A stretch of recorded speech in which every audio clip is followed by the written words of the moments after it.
Dito sa Papa Dudut Stories, ikaw ay hindi nag-iisa.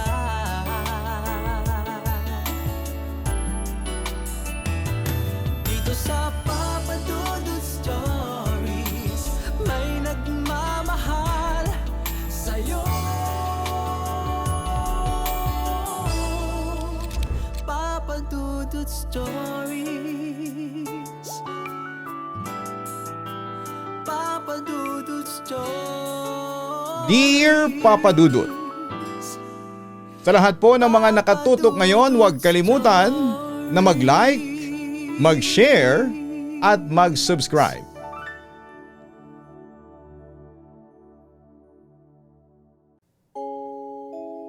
Naranasan mo na ba ang mabuli nung ikaw ay nag-aaral pa?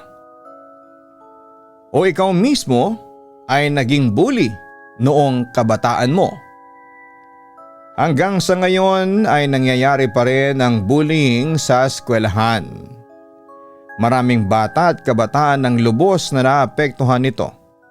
At ang iba naman ay ninanais na lamang na huminto sa kanilang pag-aaral upang makatakas sa pambubuli. Pero paano kung sa isang pagkakataon ay ang bully naman ang mabuli? Hindi mula sa isang tao kundi sa isang kaluluwa na ang nais ay ipalasap sa kanya kung gaano kasakit ang ginagawa niyang pang-aapi sa kanyang kapwa. Dear Papa Dudut, good day po sa inyo. Bago ko lamang pong na-discover ang inyong channel at nang malaman ko na nagbabasa din po kayo ng horror stories at hindi lang mga love stories, ay naisipan kong i-share din ang aking experience na hindi ko makakalimutan na sigurado ako nakapupulutan ng aral ng marami, lalo na sa mga kagaya ko na dating nambuli. Itago niyo na lamang po ako sa pangalang Tonet. Hindi ko ipinagmamalaki na noong high school ako ay naging bully ako. Hindi ko rin ito i-justify dahil sa mga sarili kong problema dati, dahil naniniwala ako at na-realize ko na walang tamang dahilan para mambuli ang isang tao. Ang goal ko lang talaga, kaya nag-share ako ng kwento ko, ay para maging aware ang iba at makapagbigay na rin ng aral. Grade 6 ako noon nang naging madalas ang pag-aaway ng parents ko. May kaya sa buhay ang aking pamilya.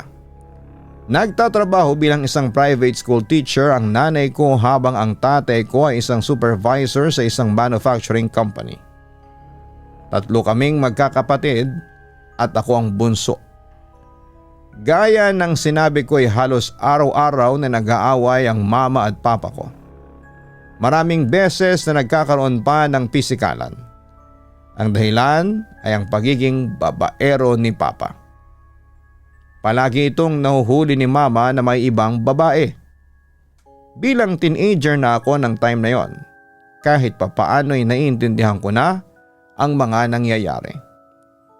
Nagsimula na rin akong magkaroon ng galit sa tatay ko dahil alam ko na siya ang punot dulo kung bakit naging magulo ang aming pamilya.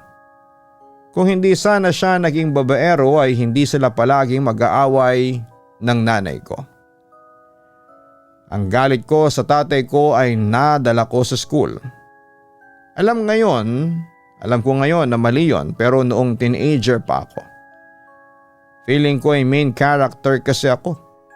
Feeling ko ay umiikot ang mundo sa akin. Pakiramdam ko dapat ay maging miserable din ang buhay ng iba kagaya ng buhay ko sa aming bahay. Ang school ang naging lugar para makatakas ako sa magulong pamilya na meron ako. Kapag kasama ko ang mga kaibigan ko ay nakakalimutan ko ang lahat ng problemang dinadala ko ng panahon na yon. Meron kaming kaklase na itatago ko sa pangalang Amy. Palagi siyang tinutokso noon na mangkukulam dahil ang buhok niya ay kulot at mahaba. Tapos ay sabog kapag hindi nakatali. Alam ng lahat na mula sa mahirap na pamilya si Amy. Palagi siyang pumapasok na gusot ang kanyang school uniform. Luma na ang sapatos niya at ang bag niya ay puro tahina. May mga kaibigan naman siya sa school pero nasa kabilang section. Fourth year high school ako nang maging kaklase ko sa first section si Amy. Dati kasi palagi siyang nasa lower section. Sa pagkakaalam ko ay siya ang pinakamatalino sa section nila. Kaya inilipat siya sa section namin papadudot. Ayaw pa nga noon ni Amy sa section namin. Nakiusap siya sa advisor namin na ibalik na siya sa lower section pero hindi po ito pinayagan. Kinantsawan pa nga namin siya na ang kapal naman ang mukha niya na ayawan kami. Gayong kami ang mas may karapatan na ayawan siya. Kaya wala nang nagawa si Amy kundi ang magstay sa section kung saan kasama ako. Ang tingin ko kay Amy ay mahina at parang ang sarap niya palaging paglaruan. Lalo na ang panlabas niyang anyo. Kaya sa first month pa lamang ng school year ay ilang beses ko na siyang nilait. Tinawag ko siyang mangkukulam. Itinago ko pa nga ang bag niya at hindi yon inilabas kahit umiyak na siya. Nakita niya yon sa cabinet kung saan nakalagay ang mga walis at mga basahan. Nang magkaroon ng meeting ang mga magulang sa section namin ay walang pumunta para sa akin. May trabaho kasi ang nanay at tatay ko pero si Amy ay pumunta ang tatay niya. Nakita ko na sobrang close siya sa tatay niya dahil tuwang-tuwa si Amy nang makita ang kanyang tatay. Nagyakap pa nga sila. Aaminin ko na nakaramdam ako ng inggit kay Amy dahil sa closeness niya sa tatay niya. Ako kasi ay hindi. Paano ba naman ako magiging close sa papa ko kung galit ako sa kanya? That time ay tuluyan nang nakipaghiwalay si mama kay papa. Umalis si papa sa bahay at wala na kaming naging balita pa sa kanya. Siguro ay sumama na siya sa isa sa mga babae niya. Baka ngang saya-saya pa niya kasi malaya na siya. Mahirap man para sa nanay ko ang itaguyod kaming magkakapatid ng mag-isa. Siya ay may saya pa ring nararamdaman. Sa wakas kasi ay tahimik na ang aming bahay. Wala nang nag-aaway dahil wala nang aawayin si mama. Yun nga lang ay naging mainitin ang ulo ng nanay ko, Papa Dudut. Kaunting pagkakamali namin ay sinasaktan niya kami. Para bang sa amin naman niya ibinunto ng galit niya kay Papa. Hindi pa rin pala magiging maayos ang buhay ko kahit na wala na si Papa sa bahay. Kaya naman mas lalo kong ginusto na nasa school ako at kasama ang mga kaibigan ko. Kung pwede nga lang na kahit Sabado at Linggo ay nasa school ako ay ginawa ko na, Papa Dudut.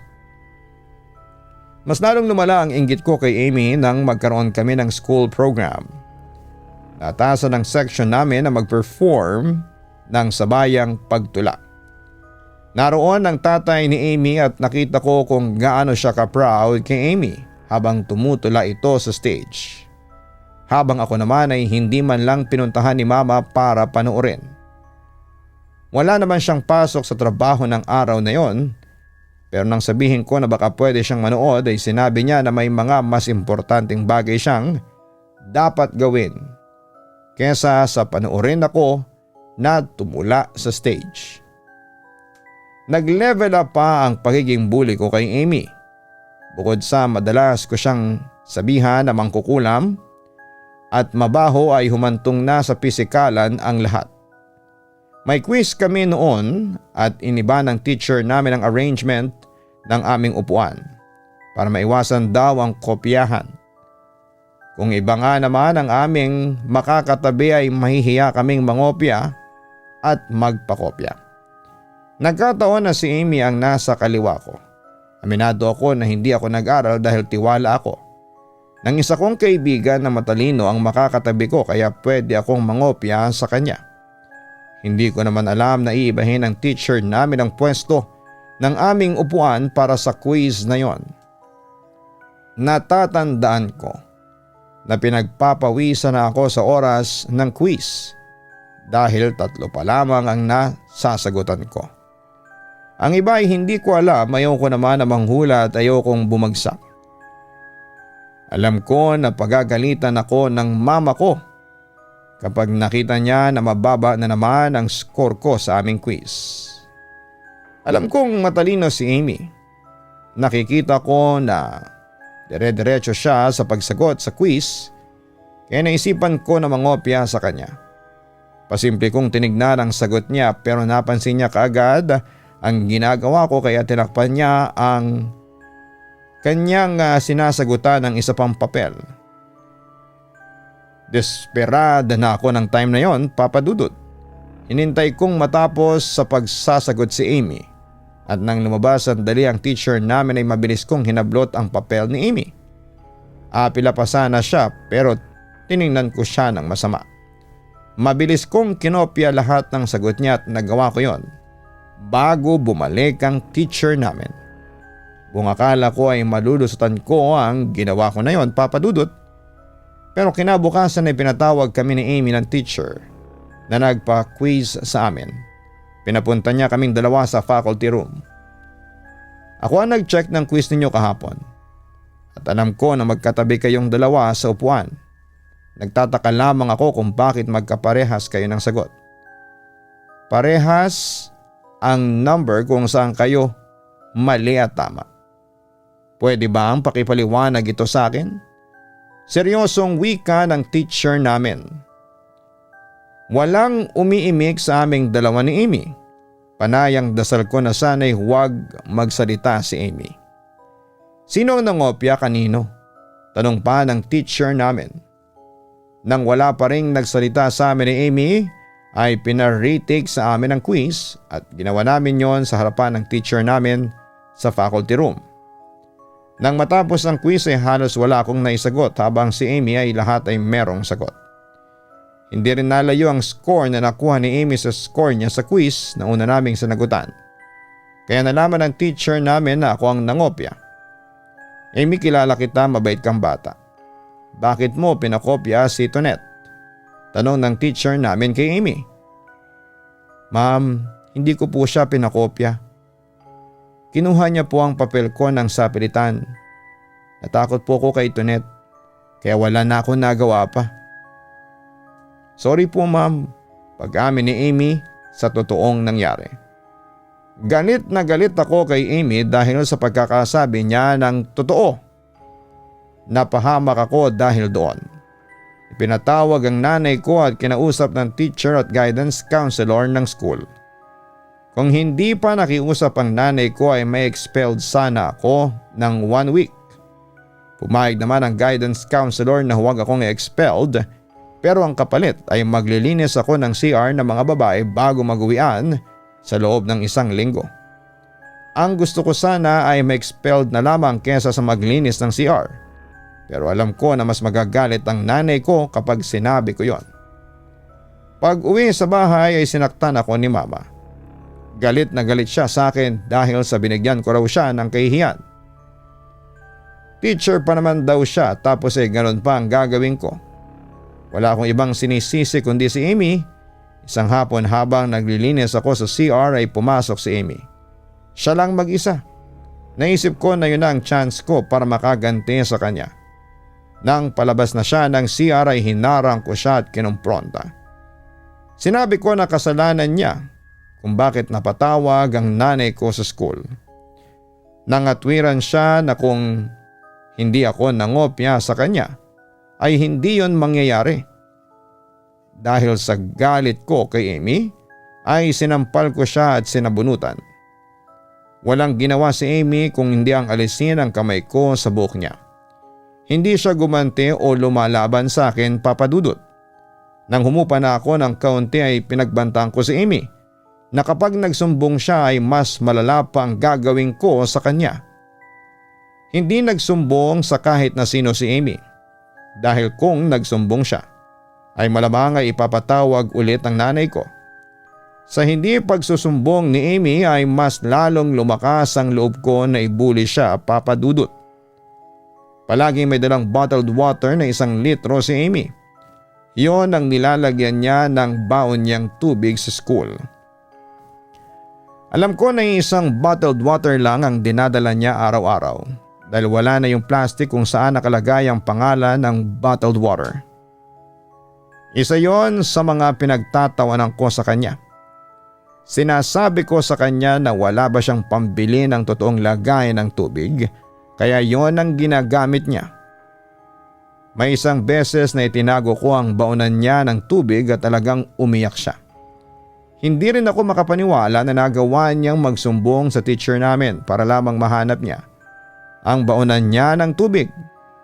Para kasi sa akin ay napakamura ng ganong bottled water para paabutin pa niya sa pagsusumbong. Tinanong ng teacher namin si Amy kung sino ba ang pinaghihinalaan nito na nagtago ng baunan niya ng tubig at walang gatol niyang sinabi na ako. Wala tuloy akong nagawa kundi ang umamin at sabihin kay Amy kung saan ko itinago ang bottled water niya. Dahil sa ginawa niyang yon ay mas lalo pa akong nagalit at nainis sa kanya. Papa Dudut. Hindi ko alam sa sarili ko kung bakit sa tuwing binubuli at napapaiyak ko si Amy ay may nararamdaman akong satisfaction, Papa Dudut. Marahil ay talagang naiinggit ako sa kanya dahil sa magandang relasyon nila ng tatay niya na wala ako. Naiinis ako kasi kahit mahirap sila ay nagagawa pa rin nilang maging masaya. Samantalang ako na medyo okay ang buhay ay hindi dahil hindi kumpleto ang aking pamilya. May nanay nga ako pero hindi ko naman nararamdaman na mahal ako. Hindi pa rin ako tumigil sa pambubuli kay Amy. Kung minsan ay hinihikayat ko pa nga ang mga kaibigan ko na laitin siya at paiyakin. Natutuwa ako na ibuli siya dahil hindi siya kumikibo o lumalaban. Pakiramdam ko ay talagang mas mataas ako sa kanya. Isang umaga sa school wala ang teacher namin para sa aming first subject. Kaya sobrang ingay naming lahat maliban kay Amy na nasa upuan niya at nagbabasa ng aklat. Kapag ganong nananahimik siya ay trip na trip ko na guluhin siya. Kaya nilapitan ko siya, Papa Dudut. Hoy Amy, anong ginagawa mo? Baka naman mas maging matalino ka na niyan sa teacher natin dahil sa kakabasa mo. Pagtataray ko sa kanya. May long quiz kasi tayo mamaya sa araling panlipunan. Nag-review lang ako. Sagot niya habang hindi nakatingin sa akin. Gusto mo talaga palagi kang bida, no?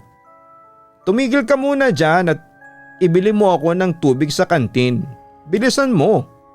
Utos ko sa kanya at inabutan ko siya ng isang buong 100. Ibalik mo sa akin ang kumpleto ang sukli ha.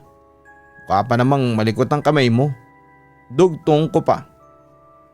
Walang imik na sumunod si Amy sa utos ko, Papa Dudut. Kinuha niya ang pera ko at lumabas ng classroom. Habang wala siya ay nakita ko na nakabukas ang bag niya. At kita ko ang bottled water na palagi niyang dala. Naisip ko na chance ko na yon para makaganti sa kanya sa pagsusumbong niya sa teacher namin. Na ako ang nagtago ng baunan niya ng tubig. Umiral na naman ang kademonyuhan ko ng time na yon. At hindi ako nag-isip ng maaaring maging resulta ng aking gagawin. Kinuha ko ang bottled water ni Amy na halatang sobrang luma na. Itinapon ko sa labas ang laman noong tubig at niyupi ko gamit ang aking paang bottled water na itinapon ko sa basurahan. Pagbalik ni Amy ay dala na niya ang tubig ko na nakalagay sa maliit na bottled water. Kompleto naman ang sukli. Bumalik na siya sa kanyang upuan at ipinagpatuloy ang pagbabasa. Ako naman ay nakatingin sa kanya habang nakangiti dahil hinihintay kong malaman niya na wala na ang mahal niyang bottled water. Maya-maya nga ay may akmang kukunin si Amy sa bag niya at nakita ko ang pagkagulat at pagkalito niya. Alam ko na hinahanap niyang baunan niya ng tubig hanggang sa tumingin siya sa akin na parabang sinasabi niya kung ako ba ang kumuha ng bottled water niya. Akala ko ay tatahimik lamang siya pero bigla siyang tumayo at nilapitan ako. Tonet, ikaw ba ang kumuha ng baunan ko ng tubig? Tanong ni Amy. Oo, ako nga. Bakit, may problema ka ba? Turan ko. Nasa na? Sabi mo sa akin kung nasaan ang baunan ko ng tubig, parang awa mo na. Naluluhang wika niya na may kasamang pakiusap. E di nasa basurahan, tinapon ko, sobrang luma na kasi. Buti nga at concern ako sa'yo. Para kasing puno na ng dumi. Yung baunan mo ng tubig.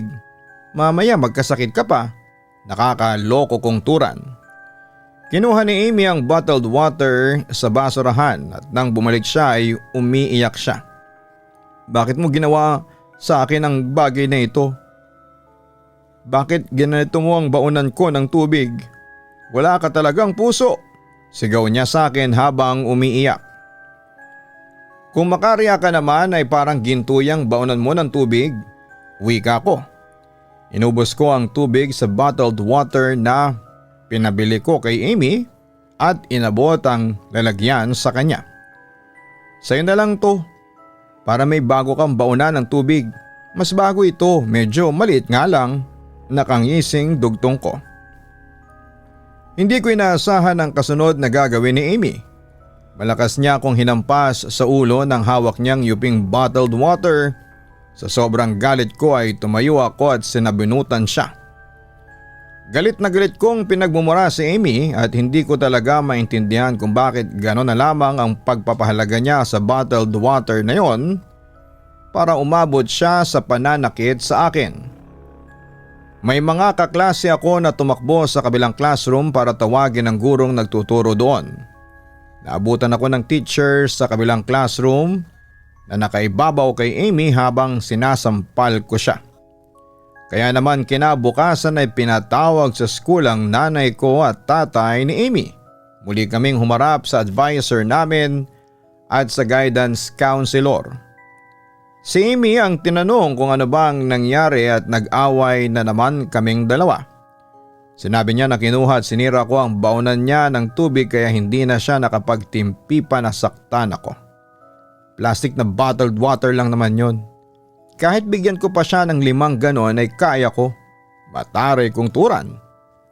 Amy, pasensya ka na sa ginawa ng anak ko. Hayaan mo, bukod sa magsasorry siya sa iyo ay ibibili pa kita ng maayos na baunan ng tubig. Sabi ng mama ko kay Amy. Hindi ko po kailangan ng bago at magandang baunan ng tubig. Importante po sa akin ang baunan na yon kaya naging ganon ang reaksyon ko nang sinira yon ni Tonet. Sagot ni Amy kay mama. Tama po ang sinabi ng anak ko. May sentimental value kasi sa kanya ang baunan na yon ng tubig. Yon kasi ang huling lagayan ng tubig ng asawa ko noong nasa ospital siya bago siya namatay. Itinago ni Amy ang bagay na yon bilang alaala ng namatay niyang nanay.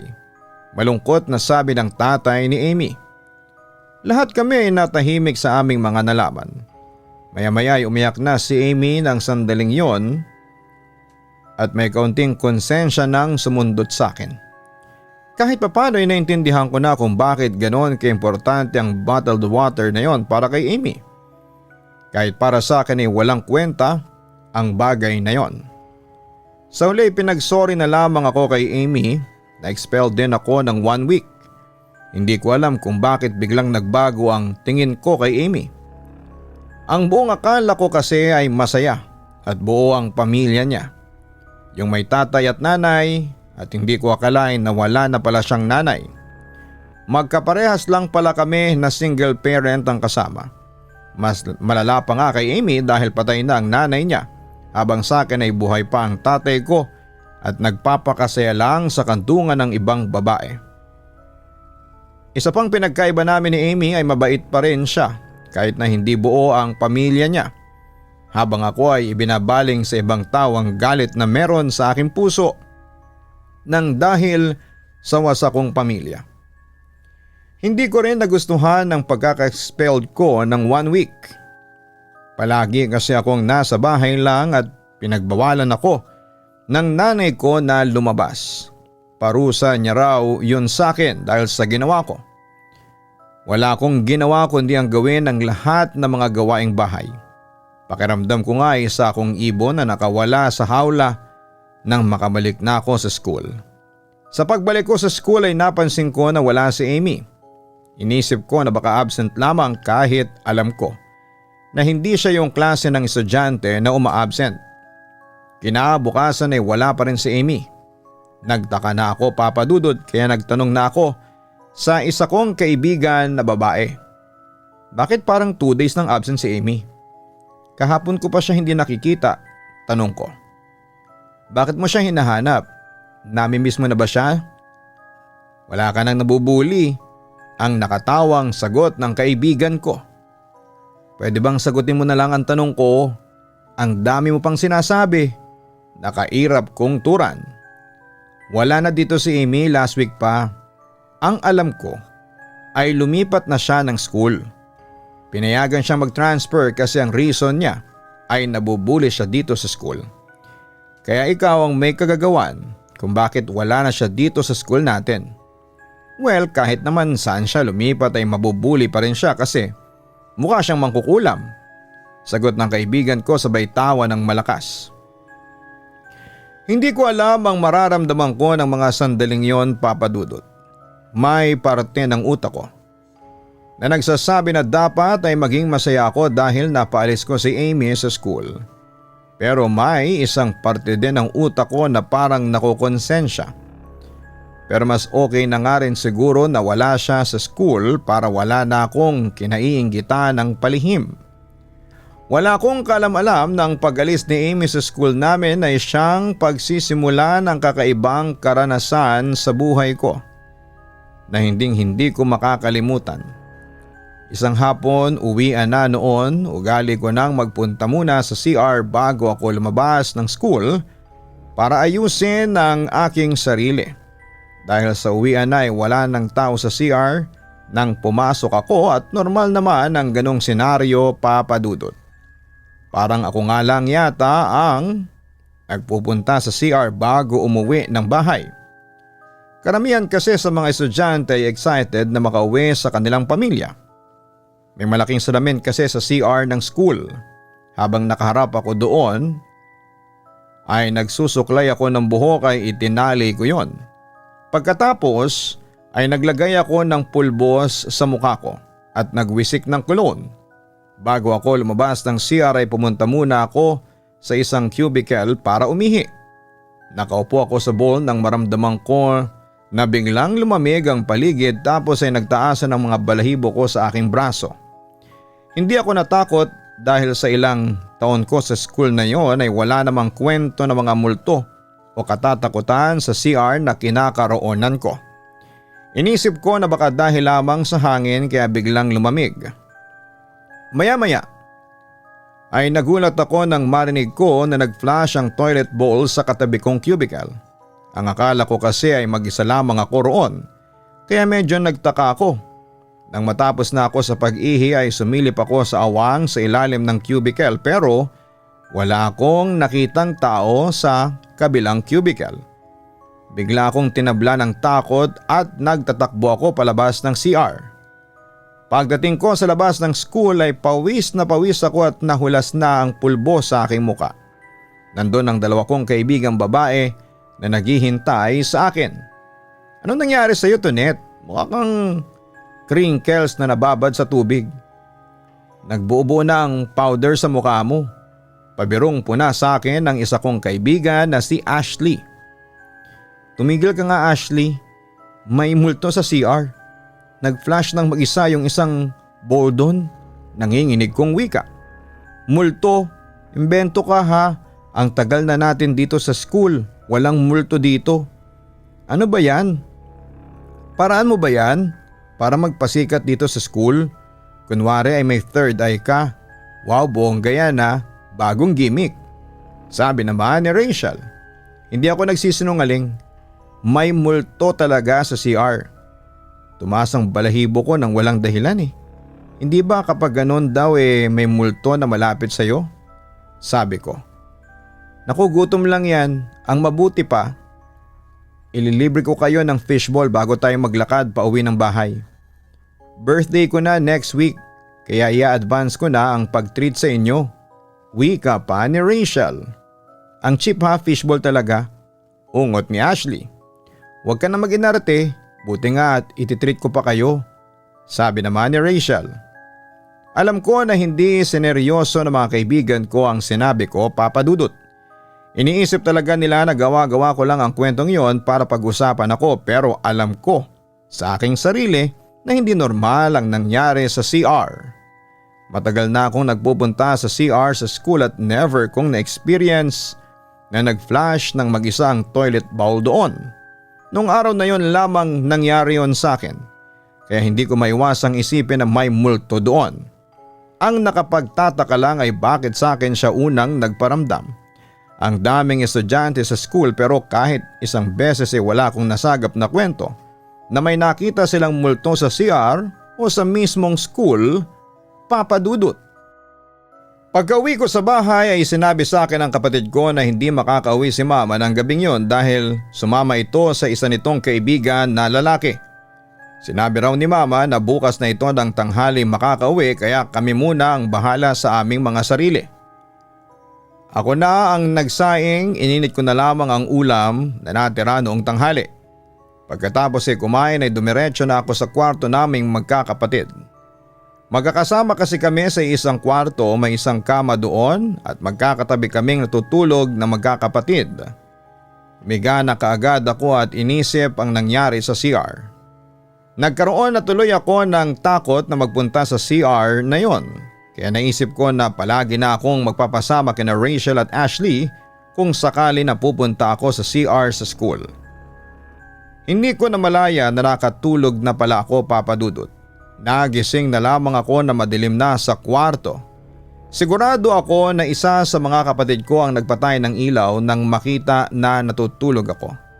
Naririnig ko ang tunog ng TV sa may sala kaya nalaman ko na gising pa ang dalawa kong kapatid. Babalik na sana ako sa pagtulog nang may mapansin akong gumagalaw sa may kaliwa ko. Napatingin ako doon. Sinanay ko ang mata ko sa dilim at nang masana yon ay naaninag ko na may isang babaeng nakatayo malapit sa bintana. Kasing taas siya ni Mama, maging ang katawan nila ay magkatulad. Hindi ko nga lang mawarian kung nakatalikod o nakaharap ba siya sa akin. Mama, akala ko ba bukas ka pa uuwi? Bakit nandito ka na? Tanong ko sa babae. Wala akong nakuhang sagot mula sa babaeng inakala ko na nanay ko. Inulit ko ang tanong ko pero wala pa rin. Nakikita ko lang na isinasayaw ng hangin ang suot niyang bestida na hindi ko alam kung ano ang kulay dahil sa madilim. Tinanong ko siya kung ano ang ginagawa niya sa kwarto naming magkakapatid pero wala pa rin siyang imik. Sa pagkakataon na yon ay naging kakaiba na ang pakiramdam ko. Hindi ko alam kung bakit may feeling ako na hindi si Mama ang kinakausap ko. Medyo natatakot na rin ako kaya lumabas ako ng kwarto at pumunta sa sala kung saan ay naroon ang dalawa kong kapatid. Umupo ako sa tabi nila at nakinood ng TV. Umuwi na pala si Mama, no?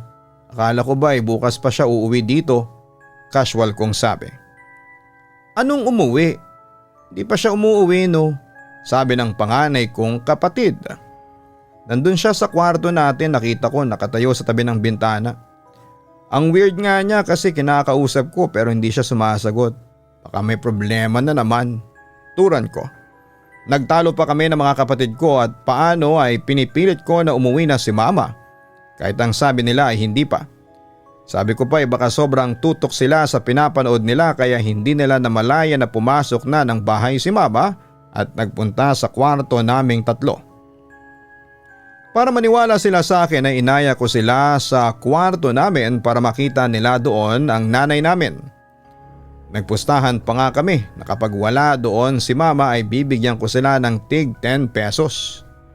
At kapag nandoon ay silang magbibigay sa akin ng 10 pesos. Alam ko na lugi ako sa pustahan pero pumayag ako dahil tiwala ako na nandun na sa aming bahay si Mama. Magkakasama kaming pumunta sa kwarto. Yung panganay na kapatid ko ang nagbukas ng ilaw. Nagtaka ako nang wala doon si Mama. Kung lumabas man siya ay makikita namin siya dahil nasa sala lamang kami, Papa Dudut. Imposible din na sa bintana siya lumabas dahil may grills yun. Ipinilit ko pa rin na nakita ko si Mama doon pero hindi pa rin sila naniwala. Nakapagbigay tuloy ako ng tig-10 piso sa kanilang dalawa. Ang sabi ng pangalawa kong kapatid ay baka hindi raw si mama ang nakita ko. Baka raw multo. Pabiro niya yung sinabi pero bigla akong napaisip sa sinabi ng kapatid ko. Napatanong ako sa sarili ko kung multo nga ba ang nakita ko ng gabing yon. Kinabukasan ay nakumpirma namin na hindi nga talaga umuwi si mama noong isang gabi. Nang dumating kasi ang nanay namin ay tinanong ko siya kung umuwi siya kagabi at ang sabi niya ay paano raw siya. Uuwi gayong ang sabi niya ay kinabukasan ng tanghali pa siya babalik ng bahay. Ilang araw kong iniisip ang mga nangyari, Papa Dudut, nagtataka ako kung bakit bigla na lamang may multo na nagpaparamdam sa akin. Gayong sa pagkakaalam ko ay wala naman akong third eye at wala akong kakayahan na makakita ng mga ganon.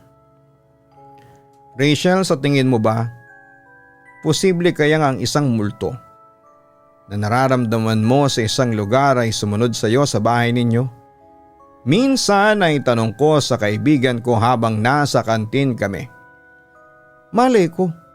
Teka, multo pa rin ba ang pag-uusapan natin? Ipipilit mo na rin ba na meron kang third eye? Ang nangaasar na tura ni Rachel. Hindi ko ipipilit na maniwala kayo sa akin. Nagtatanong lang ako. Asi ko. Dahil sa tingin ko ay wala akong makukuhang matinong sagot sa mga kaibigan ko, ay sinolo ko na lamang ang tungkol sa bagay na yon. Simula noon ay isinumpa ko sa sarili ko na wala na akong pagkwekwentuhan ng mga kababalaghang nangyayari sa akin dahil mukhang wala namang maniniwala. Akala ko ay hindi na ako makaka-experience ng kababalaghan pero parang nagsimula pa lang pala ang lahat. Ang hindi ko pa maintindihan noon ay kung bakit yung babae na yon na inakala kong nanay ko ang palagi kong nakikita. Habang nagkaklase kami isang tanghali ay antok na antok ako. Para kasi sa akin ay nakakaantok ang subject na yon kaya talagang hindi makuha ng nasa unahang teacher ang aking atensyon. Napatingin ako sa bintana at may nakita ako roon na babaeng nakatayo sa labas ng bintana. Malabo ang mukha niya pero nakikita ko ang mga mata niya na nakatingin sa akin. Bigla akong natakot at malakas akong napasigaw. Nakuha ko tuloy ang atensyon ng mga kaklase ko at ng teacher dahil sa bigla kong pagsigaw, Papa Dudut. Ang akala tuloy ng lahat ay kung ano na ang nangyayari sa akin. Nang tanungin ako ng teacher kung bakit ako sumisigaw, ay sinabi ko na meron akong nakitang babaeng multo sa bintana. May isang kaklase ako ang pinagtawanan ako. Hindi na lang nagsalita ang teacher namin ng subject na yon at sinabi na tumahimik kaming lahat dahil kung hindi ay bibigyan niya kami ng quiz sa araw na yon. Nanginginig ang buong katawan ko ng time na yon, pawis na pawis ako. Para akong masusuka na hindi ko maintindihan, Papa Dudut. Gusto ko na nga lang umuwi ng bahay pero baka sabihin ay nagdadahilan lamang ako. Hanggang sa makauwi ako sa bahay ay para akong lantang gulay. Nangihina ako at wala rin akong ganang kumain. Alam ko na hindi tao ang nakikita ko sa bintana. Multo yon, Papa Dudut. Naguguluhan na rin ako kung bakit yon nangyayari sa akin. The next day, hindi ako nakapasok sa school dahil bigla akong nilagnat. Mag-isa lamang ako noon sa bahay dahil may trabaho ang nanay ko habang ang dalawa kong kapatid ay pumasok sa school. Ipinagluto na lamang nila ako ng ulam at iniwan ang gamot. Matapos ko makainom ng gamot ay nakaramdam ako ng sobrang antok. Epekto yata yon ng gamot. Habang natutulog ako ay dinalaw ako ng isang panaginip na hanggang ngayon ay naaalala ko pa rin.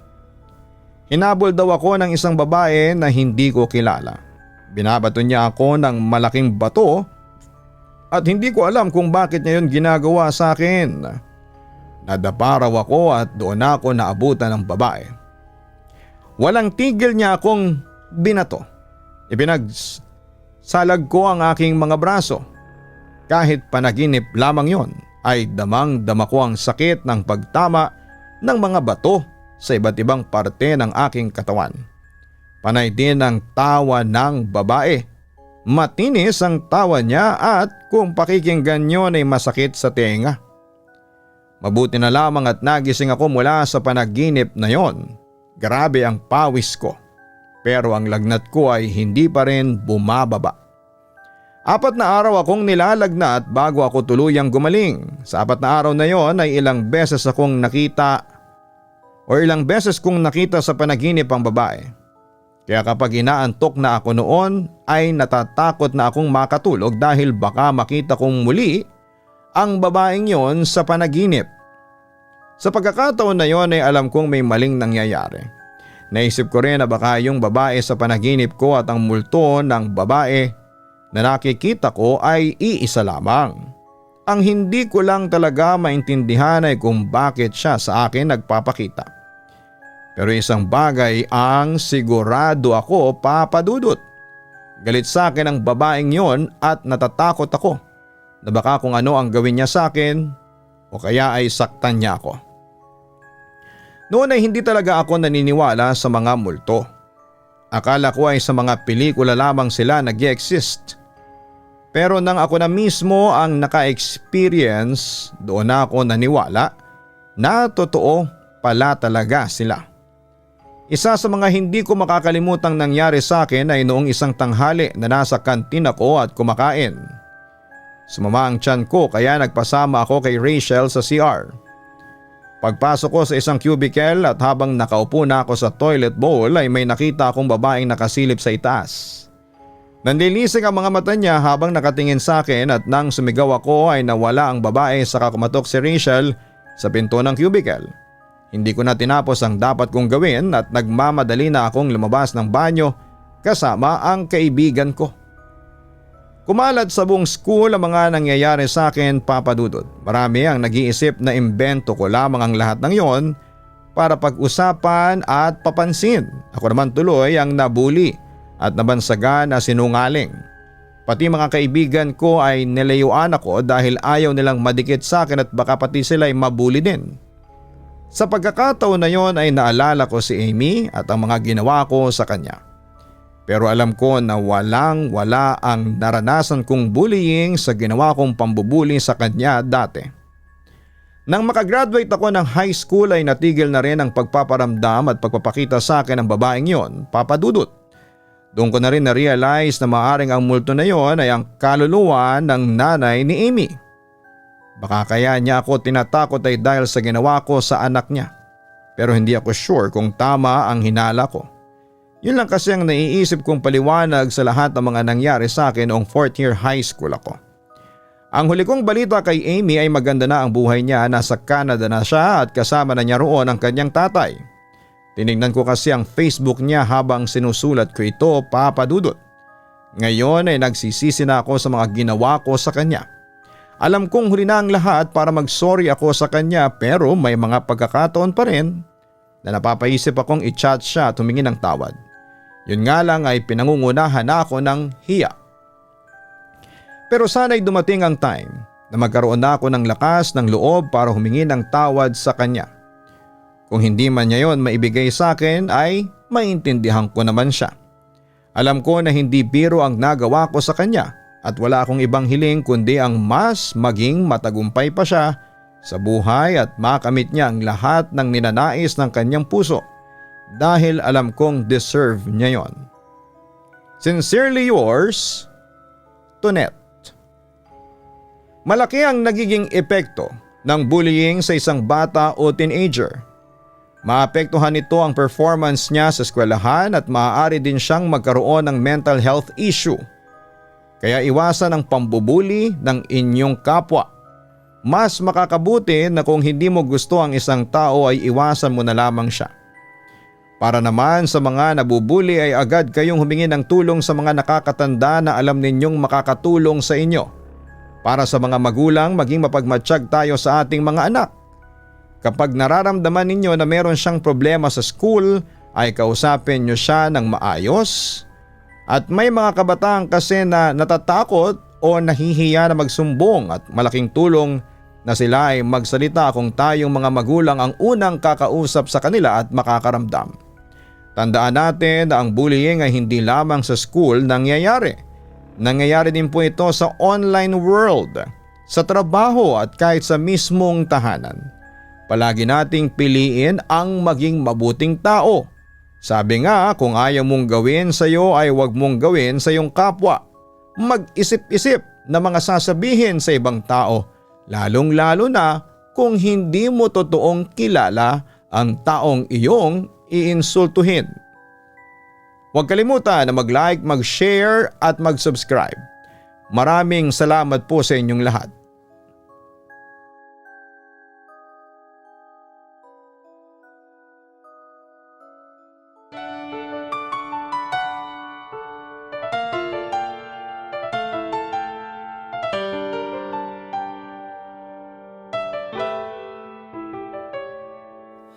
Ang buhay ay mahiwaga, laging may lungkot at saya. Sa Papa Dudut Stories, laging may karamay ka.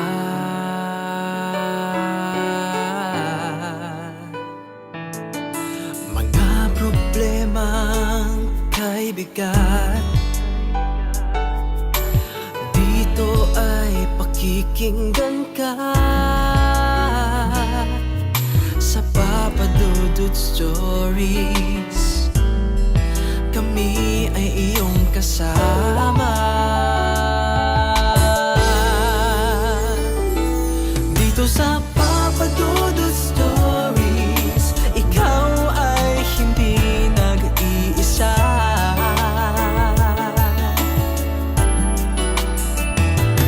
Dito sa Papa Dudut Stories, may nagmamahal sa'yo. Papa Dudut Stories, Papa Dudut Stories, Papa Dudut Stories.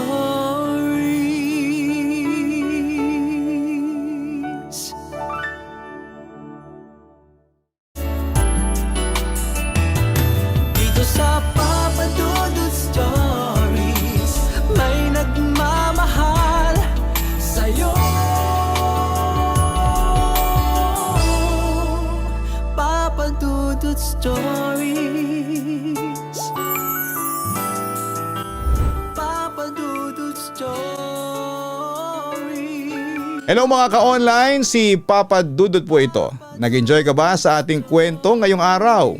Huwag kalimutan na i-share, mag-like at mag-subscribe.